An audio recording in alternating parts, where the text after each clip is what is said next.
Hey guys, it's Ted Bogert. We are back with the TED Show.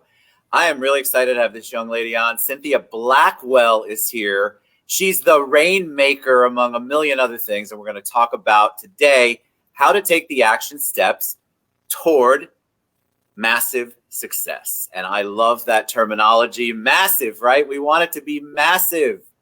So welcome to the show, Cynthia. How you doing? I'm doing fantastic. This is like a dream come true, Ted. I'm with Ted.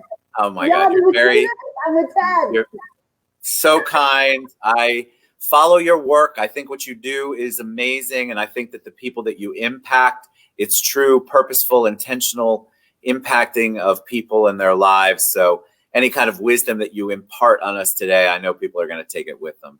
But before we get to that, we love origin story here on the TED Show. So we want to know a little bit about you and your journey to get here so that we can talk about the massive success. Okay, fantastic. Well, we'll start from the beginning. How's that? I love it. I'm the oldest of four, originally from San Antonio, Texas, the daughter of a railroad official guy. So instead of being a military girl, we did a lot of traveling all throughout Texas, Arizona, New Mexico, Kansas, and the list goes on. Louisiana too. Louisiana, boy, that was a good one. And so growing up with a Hispanic, a Mexican mother with very strong faith and very stubborn and determined and detail-oriented. And then I have a daddy that is from West Virginia, a coal miner son. So if you ever watch that movie with Loretta Lynn, you know exactly what I'm talking about. So you can imagine mixing those two, and here I am. I didn't know any of that. So Tell me a little bit about the travel. Do you think that the travel as a kid impacted you, kind of impacted how you are? I think a lot of kids, I moved a lot. I feel like it allowed me to be able to make new friends without any problem, because you're always having to make new friends. Yes, absolutely. So my mother was always engaged in the community, always at church, bake sales, all different kinds of things. And so there were two places we always went and found immediately when we moved somewhere. First was the church, and then the Chamber of Commerce. And so my mother would have conversations with complete strangers as if she knew them, like they were a part of La Familia. And I would say, Mama, who is that? And she'd say, I don't know. And I said, well, why did you talk to them like they were a cousin, like they were family? She said, Mika, you always treat people with love and respect and trust and be good to them. You never know who they are. You never know what they've just experienced. Leave them with a smile. Leave them with something positive. And so I've just carried that throughout life with me. And, you know, when my children were growing up, they used to do this to me. There goes Mom with her motivational talk again. And so, yep, that's me. I still call my parents Mama and Daddy, and I'm 54. And yeah, so that's my story. You look that's how great. It started. You look great. 54. Yes, thank you. I appreciate that. I'll ask you what your skincare regimen is later. All right, so tell me about what that brings you to. You obviously are on this journey. You've got a cool upbringing. Your mom instills in you those values, which I think are so important. But then it's a different thing when you become an adult and you're trying to find your way. So what was that process like for you? Well, that process was, Daddy, Mama providing me with the gift of gab and the grace to be the best woman I can possibly be. And then, of course, Daddy provided me with that 12-pack of whoop-ass I carry on my back. So then that way I wouldn't be timid and I would understand the difference between being assertive or being aggressive. I'm assertive. I am rather demanding, both for myself, for my kids, and for my clients, with them and for them. And so the combination of the two, I feel like I'm very blessed because I have the combination of the both. Love it. So what do you do? What do you do for your clients? You've mentioned that. I know we're going to talk about that because people, obviously, if we talk about massive success, they want to know what Cynthia Blackwell has done to say that she can talk about massive success. So give us a little background on your business and what led you to this topic, because I think it's so important. Well, my entire career has always been either in sales, fundraising from a volunteer perspective, leadership, mentoring, and developing other people, holding them accountable to be their best version of them. I was in the telecom industry for many years here in Central Florida, and that's what brought me to Orlando. And my team, I had at any point 22 sales reps working for me or reporting to me. And they went all different levels from, major, completely experienced with a, $10,000 quota on their head to those newbie, young people coming in and they'd have this little quota. And so I got the reputation of don't let the heels and the pearls fool you in that pretty smile, because if you don't do the work and you don't get it in, she's going to be all over you. And I promise you, you won't like it. Now, as a part of that, let's identify what you love to do, because if you love what you do and how you serve others, it's not work. Yes. It's fun. And you'll always be successful. And so it leads me into years later having 6 children, right? Hubby and I have 6 kids. They're all adults and moved out of the house. 6 children? 6 children, 5 girls and a boy. So God my daughter prepared our son for marriage. Now, I love it. I hit a point where I wasn't happy. I still had 3 kids left behind. I was doing very well in the telecommunications industry, working for a CLEC, competing with Bell South and Sprint back then. And I had, 5 of the top reps in the entire company. I took the office and the territory from being in the bottom 3rd percentile to being in the top 3. I mean, 1 of 2 women in a male-driven company. And these boys knew when I called them on the weekend, it wasn't to say, hey, how's the wife? I want to know where the hell my circuit is. Okay? Get on your team's ass. I need my stuff. And so I found myself making great money and loving what I did, but I was missing plays. I was missing soccer games, and I was missing weightlifting tournaments. Okay? And these are 3 girls, by the way. Wow. And so I decided, hey, I need to make a change. And with a lot of prayer and consulting with friends, the answer came to me, and that was, stop doing this for corporate America. Stop doing what you do for others. Do it for yourself and teach others how to do it. So then that way you can help them be successful, still be happy, still have enough money to buy your wine, your vodka, and your shoes. And so that's what I did. Speak my language, thank you. Oh, and of course, my Santa hat. I love it. So you want to help people. You've been helping people. I think yeah. It's like I don't know if you call yourself a coach, but you are consultant, coach. Yes. I think that a lot of people steer away from coaching because there's been so many pretend coaches out there.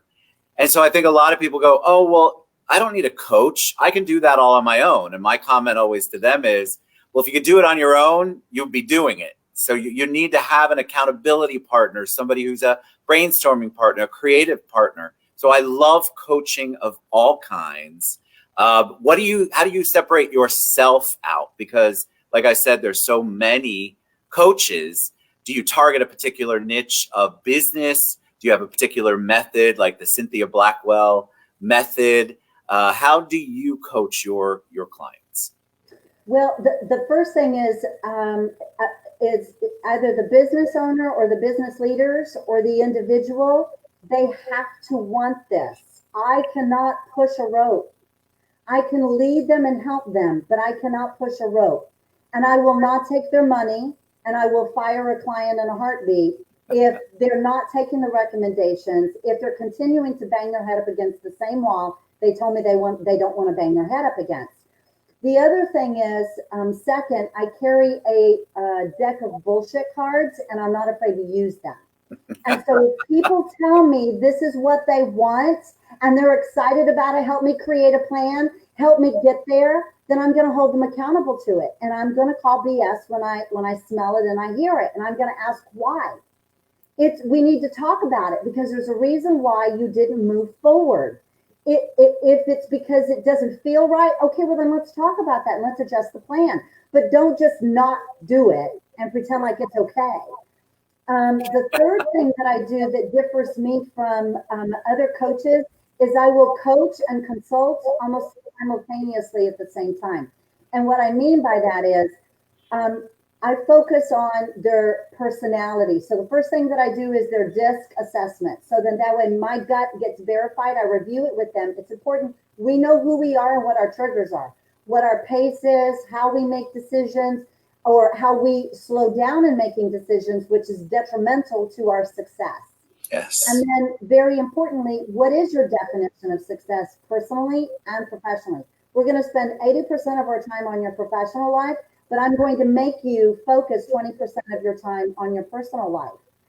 And a real life scenario in doing that with a client is this. She loved her job. She was a workaholic, and her husband told her that. And he said, I really would love it if you'd spend more time with me. So her and I held her accountable. No, you need to leave your phone on the table and ask him to go for a walk and hold hands. No, you need to go camping with him. No, you don't work. You don't take your laptop. You focus on you and him. Now, I share all of this with you because 4 months ago, she went on a trip and he went to sleep and he didn't wake up. Oh. And he had not, and I had not held her accountable to do those things, she would have missed out on some really great things. Right. Now, the other part of that, the consulting side is, there are those coaches out there that will only ask questions so then that way you come to your own conclusions. And I believe in doing that. I have 6 children, remember 6? I ask a lot of questions and I want to know what the hell is going on, right? Right. But at the same time, I'm also providing recommendations on, well, have you thought about this? Well, what about this for an elevator speech for you? Well, what about this as a solution for your problem? Have you thought about this? And then I also share past experiences and how I managed through that situation. So then that way, one, they can relate and not feel like, oh my God, I'm the only one experiencing Right. this, which we both know that's not true. But many people are timid and afraid to have a conversation with someone. And so with me, it's a safe space. And then again, I act as that accountability component. You have got to add 12 or 20 new people to your contact database today. You need to schedule 5 appointments. And again, I'm just using that as an example. Every day, I will set an alarm and I will be sending clients a text. What are your top 3 today that you're focusing on? Hey, did you post on social media? Hey, did you call blah, blah? Hey, did you talk to the attorney?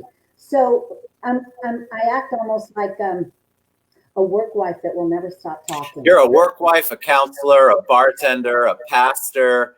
You're all you're all of those things. But I think that's why coaching works. That accountability works. You're also putting your experience in there, and you're showing your vulnerability to them, which I think, like you said, it's endearing. Because I don't want to be with a perfect coach. I want a coach that also has gone through what I've gone through, so that when she or he speaks to it, they speak to it with a real experience behind it, instead of, well, this is what you should do.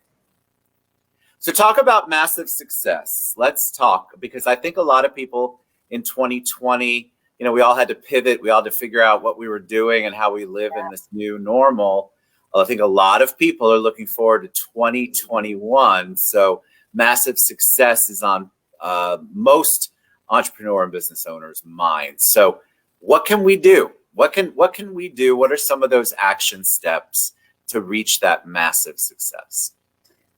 Well, I would say number 1 is your morning routine. Now is a great time for you to think about and evaluate and assess, what does your morning routine look like? Because every single morning when we wake up and we open our eyes, it's an opportunity for us to not pick up where we left off yesterday from a negative perspective, but it's an opportunity for us to launch forward towards our goals and objectives and drive results. Not just the goals and objectives, but drive the results that we want. It's not about anybody else and what anybody else wants or thinks we want or we should have. It's about what we want. And so first thing, be very selfish. How are you starting your day? What words are you saying? What is that crazy bitch in your head saying to you? And what does that conversation sound like? How are you feeding your mind, your heart, and your gut, your intuition? How are you doing that? What are you doing? For some people, it's a 2-hour process. For others, it's a 30-minute process. The second thing is, very importantly, not living in the past, but reflecting from a learning perspective. And so I like to ask 3 simple questions. So here goes the number 3 and the magic of it. What has gone well? What went well for me in 2020? Because no matter what, all of this interesting, unpredictable craziness we've had this year, there have been things that went well. Yes. Right? Absolutely. So what went well for me this year? What could have been better? And now that I know the answer to 1 and 2, what the hell am I going to do about it? How am I adjusting the plan? The third thing is, apply the KISS method. Keep it simple, silly. The more complex you make it, the more difficult it is for you, the more uncomfortable it is for you. You mean like in goal setting? Goal setting, embracing fear. You know, most people are afraid of, when I talk about massive success, they go, oh no, I could never do that. I mean, I'm okay with just this. Well, so then that's true. Why are people so afraid of that kind of success? I think people self-sabotage themselves. I mean, a lot. Because they're afraid it's going to change them and who they are. Yeah. You know, the definition of massive success is different for everyone. I have a new client that I started working with this week, and for her, massive success is doing a good job in this new role that she's entering into in January, and at the same time keeping balance and being a good mom.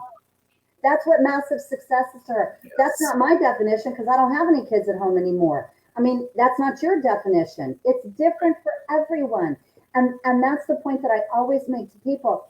Don't define what you want and how you live your life by someone else. It's okay to look at someone else and say, oh, well, I do like that. I would like that too. Okay, well, then let's make that happen. What your that is. That's their that. Let's make your that. So before we wrap up, I want to ask you a question about the morning routine, because I'm a giant believer in the way that you wake up and what you do in those first 5, 10, 15 minutes really impact your entire day. My day starts with gratitude. I wake up, and even if I'm cranky, don't feel like getting out of bed, don't really want to chit chat with God at that moment, I still make sure that I say out loud 3 or 4 things that I'm super thankful for. That gets me sort of in the mindset and the mode. What do you do? Well, the first thing that I do is stretch out real good and say, oh, thank you. Oh, let me stretch that out a little bit more. Oh, thank you. So I'm like you. I open up with words of gratitude. I've also put apps on my phone. I go to YouTube and I have a go-to words of affirmation for gratitude. And it goes like this. And for at least 15 minutes while I'm making coffee and just moving around, I'm listening to it and also resonating with it. Thank you for my feet. Thank you for my legs. Thank you for my health. Thank you for all of these different things. Because when you're listening to it, it starts resonating. The next thing is some stretching, some exercise. I love to listen to or read something of interest for me. So I'm putting good information into my brain. Now, I'm not saying don't watch the news, don't listen to it. What I'm saying to you is watch a TED Talk, watch the TED Show. You know, again, something that's positive that puts you in a good mood, right? Because we have a choice. We can either go this route and be negative and not have joy and happiness, which, by the way, we burn the same amount of calories. And I think we burn more when we're happy and laughing, because my belly moves a little more and my abs are actually engaged. So the third thing is, if it's difficult for you to get into that mood, look at your schedule for the day and be purposeful. We need to not only in the morning do that for ourselves, but I always say to clients, what is the one thing that you did for you today? Is it go outside and take a walk in the grass? Maybe not this morning when there was ice in the grass, but what did you do for you today? A cup of tea? Did you call someone to say, hey, I love you, because they uplift you? What did you do to, even if it's just sit on the floor and play with your dog? Something that brings you joy. Love it. To keep All right. high. You're amazing. So tell us how people reach out to you. What's the best way for somebody to get a consult from you, learn more about you? Because obviously you've got the attitude and the positive energy to help people out. Tell us. Well, you can send me a message on LinkedIn. You can visit my website, cynthiablackwell.com. You could also check out the Success Community, which is a private group on Facebook that I created literally for those people that say, no, I don't need a coach, or no, I can't afford it. Okay, well then join me there and you get a little bit of it. And I love helping people. And so if anybody is listening and you're stuck, let me know. Let's hop on a call. Let's do a call just like this. And I promise you, by the time we hang up, you're going to be so fired up. You're going to be calling the fire department. You are a blessing, Cynthia. Thank you so much. You guys go to cynthiablackwell.com. I've tagged all of her pages on social media. Reach out to her. If you can't reach her, reach me and I'll put you in touch. Thank you for sharing your heart and soul with us today, Cynthia. I really appreciate it. Oh, please. Thank you. Seriously, Ted, this has been a dream of mine for years now that I've been watching your show. Thank you. Oh, you made my whole day. All right, Cynthia Blackwell. Thank you guys. We'll see you soon. Bye, everybody. Bye.